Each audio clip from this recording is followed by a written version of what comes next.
राष्ट्रमेव जयते में अब बात उस प्राचीन और ऐतिहासिक महादेव मंदिर की जो सदियों से हिंदुओं की आस्था का केंद्र रहा है, जहां महाभारत कालीन शिवलिंग का जलाभिषेक करने देश के कोने से भक्त पहुंचते हैं। अरावली की पहाड़ियों के बीच नूह में मौजूद नलहरेश्वर महादेव मंदिर को आखिर क्यों दंगइयों ने निशाना बनाया? कैसे 6 घंटे तक दहशत में रहे मंदिर में मौजूद लोग? इसी पर ये एक्सक्लूसिव रिपोर्ट देखिए।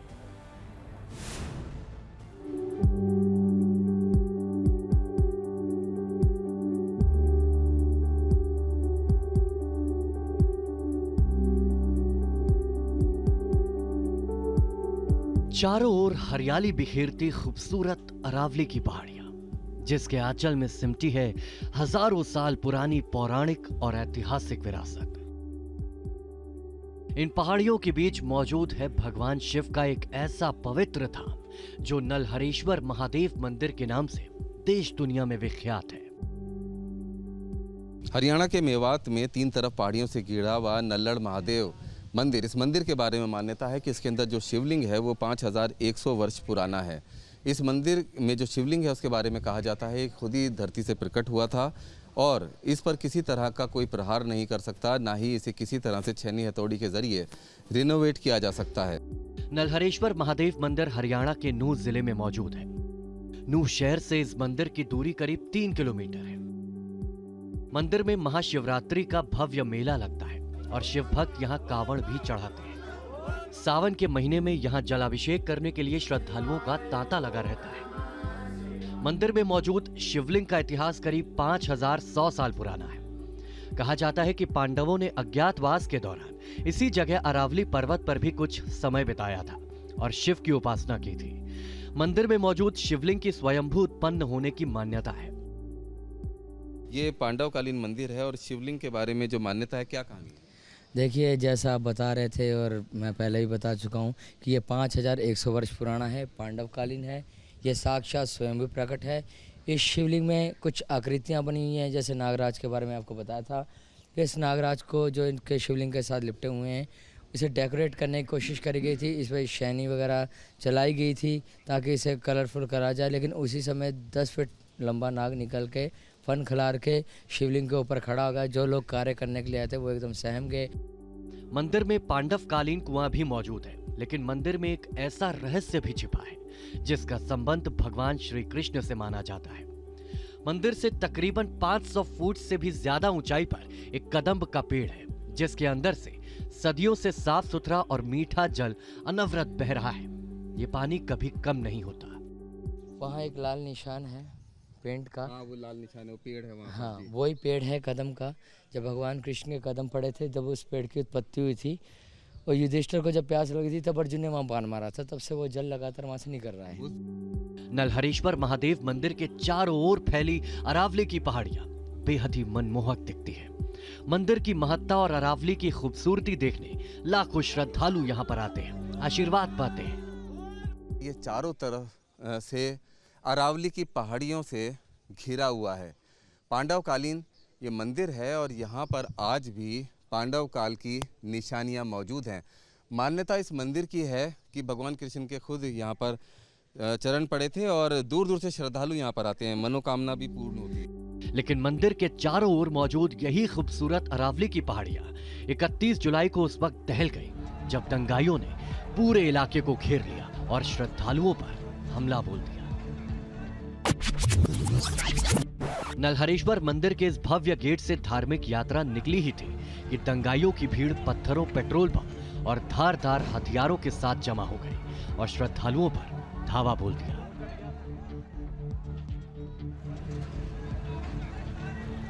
दावा है कि मंदिर के चारों ओर मौजूद पहाड़ी का फायदा दंगाइयों ने दहशत फैलाने के लिए उठाया। पहाड़ियों पर दंगाई पहुंचे हुए थे, जहां से उन्होंने पथराव किया और गोलियां चलाई।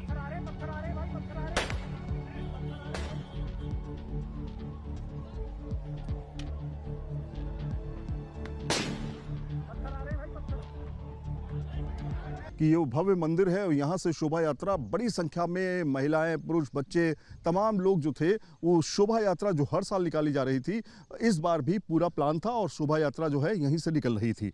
लेकिन ठीक इस जगह के आगे जाने के बाद जो है वो बवाल शुरू हो गया और बताया जा रहा है कि कुछ लोगों का कहना है कि इसी तरह की पहाड़ियों का भी इस्तेमाल किया गया अटैक करने के लिए और इसी रोड से शोभा यात्रा जो है आगे बढ़ रही थी।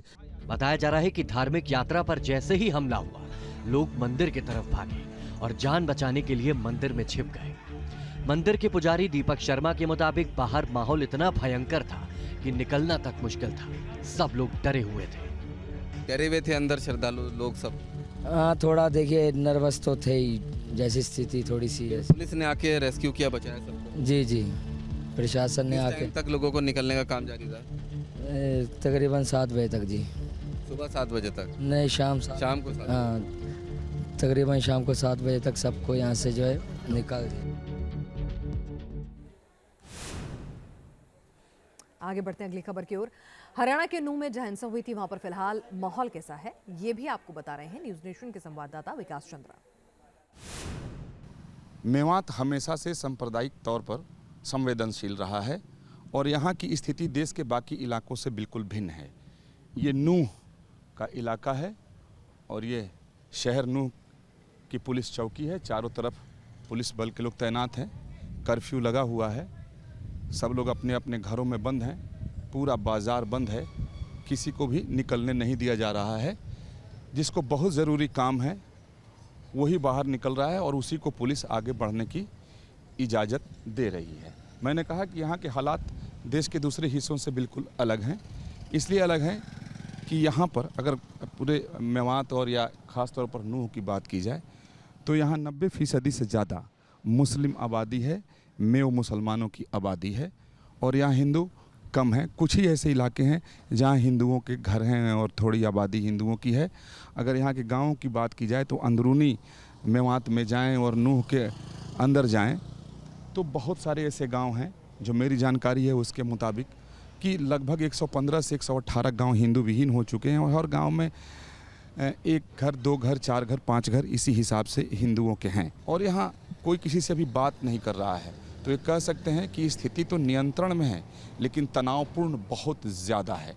आप इस बात से अंदाज़ा लगा सकते हैं कि मैं भी जो बोल रहा हूँ वो धीरे धीरे बोल रहा हूँ ताकि मेरी आवाज़ भी तेज़ ना आए, क्योंकि बहुत ही संवेदनशील ये इलाका है। ख़ास तौर पर अगर करें तो हिंदू मुस्लिम को लेकर के ये पूरा इलाका नूह मेवात का है। मेवात एक बहुत बड़े इलाके का नाम है।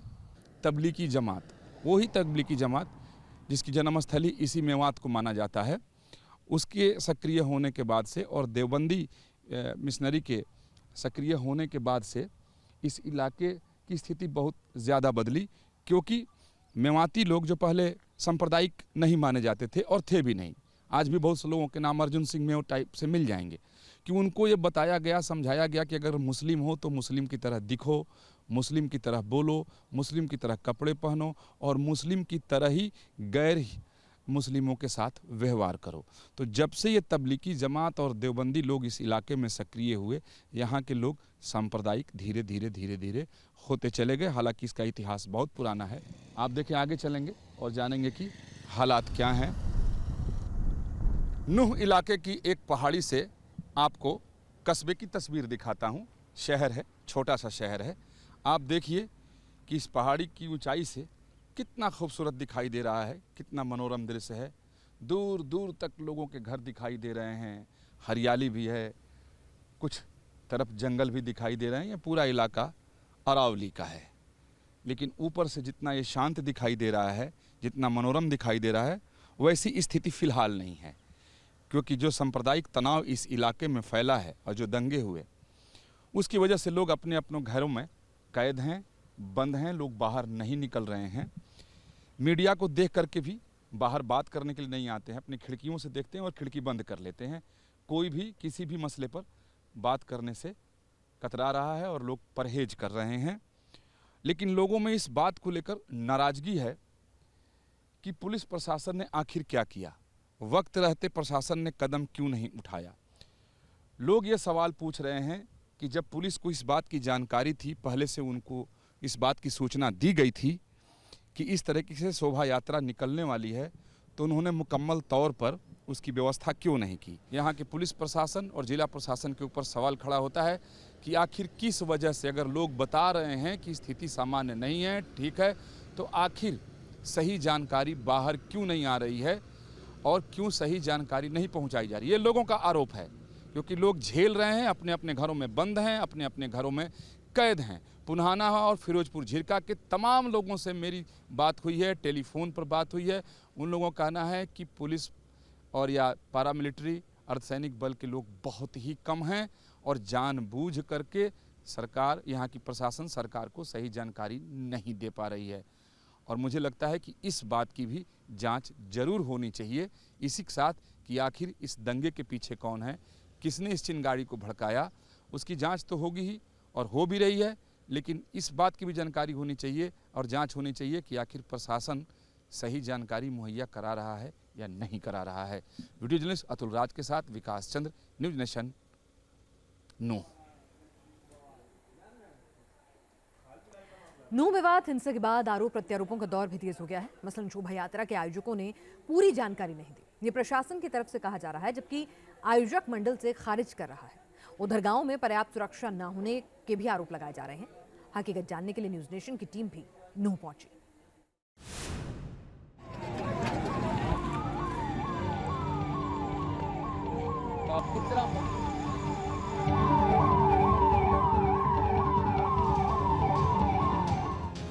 नूह से सोमवार को उठी हिंसा की चिंगारी ने आसपास के कई जिलों में आग लगाई। दंगे की ये आग मंगलवार शाम तक रुक रुक कर दहकती रही और गुरुग्राम के बादशाहपुर में बवाल के बाद से खामोशी है।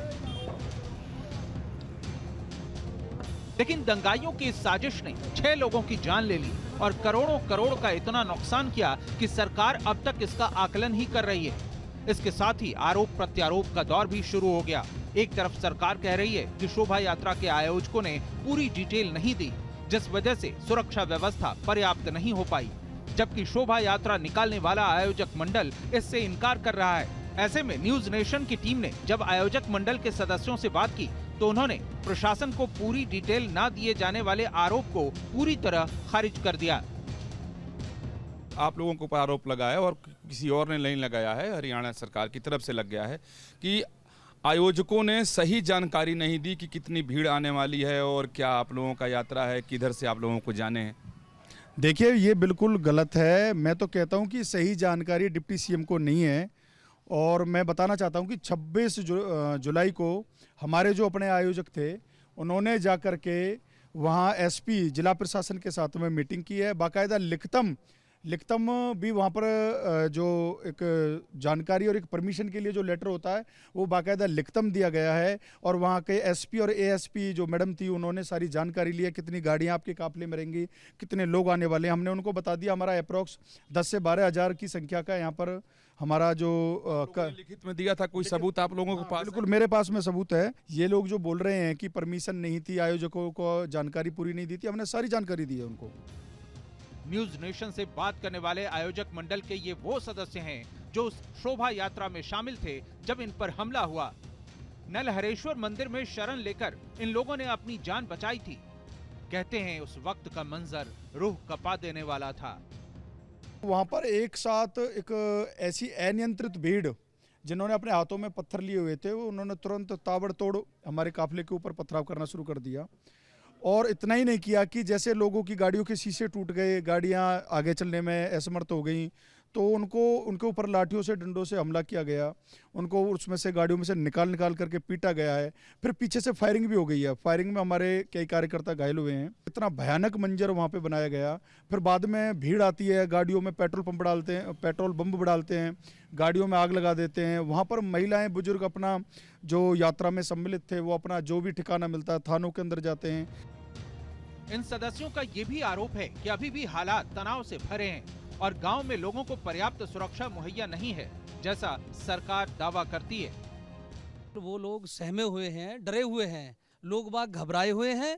जब तक ऐसे अपराधी जो इस अपराध में शामिल थे, जिन लोगों के ट्वीट, जिन लोगों ने सोशल मीडिया पर पोस्ट किया हुआ है या कमेंट किया हुआ है, तब तक उनको जेल में नहीं डालेगी, तब तक ये मामला, हमारा जो डर है, जो मेवात में जो भय है, वो बना रहेगा। वो लोग बिल्कुल अपने घरों में कैद हैं, कोई काम धंधे पे नहीं जा रहा है। वो लोगों को आज कमाने खाने से ज़्यादा अपनी जान की परवाह, उनको लग रहा है कि अगर हम घर से बाहर निकले तो ये जो पर्याप्त जिस प्रशासन को आप पर्याप्त बोल रहे हैं वो पर्याप्त नहीं है उनकी जान बचाने के लिए। क्योंकि कई गांव तो ऐसे हैं कि रात भी सूचना आई थी, उन्होंने कहा था हमारे यहाँ पर कुछ लग रहा है, अगर पुलिस एक बार यहाँ पर राउंड लगा जाएगी तो थोड़ा ठीक रहेगा, लेकिन पुलिस वहाँ तक भी पहुँचने में नाकाम रही है। किसी तूफान के जाने के बाद जैसी तबाही दिखती है, नूह और पूरे मेवात रीजन में फैली हिंसा के बाद वैसे ही मंजर हैं। कई जगहों पर धारा 144 लगी है, लोग दहशत में हैं। लेकिन नूह के अंदर से सबसे पहले उन जगहों का जायजा लिया न्यूज नेशन संवाददाता ने। नूह इलाके की एक पहाड़ी से आपको कस्बे की तस्वीर दिखाता हूँ। शहर है, छोटा सा शहर है।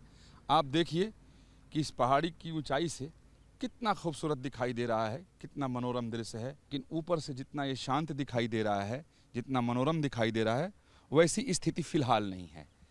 क्योंकि जो सांप्रदायिक तनाव इस इलाके में फैला है और जो दंगे हुए, उसकी वजह से लोग अपने अपने घरों में कैद हैं, बंद हैं, लोग बाहर नहीं निकल रहे हैं।